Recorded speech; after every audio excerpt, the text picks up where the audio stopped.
নিজের অপমানের জন্য, নিজের সম্মানকে নিজেই হারানোর জন্য। কখনো নারী কি নিজে দায়ী হতে পারে না? ভেবে দেখুন, সম্মানহানির থেকে বাঁচার জন্য সর্বপ্রথম সম্মানের সীমার ওপর নজর দেওয়া প্রয়োজন।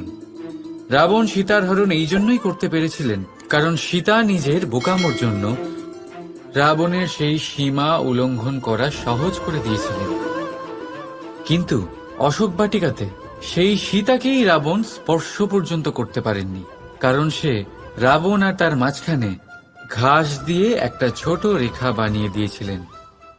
জীবনে না বলতে শিখুন। যদি কেউ আপনার সম্মানের সীমা পার করতে চেষ্টা করে তাহলে তাকে সেখানেই আটকাতে শিখুন। আপনার ওপরে ওঠা প্রথম হাত, প্রথম কটাক্ষ ওইখানেই আটকাতে শিখে নিন।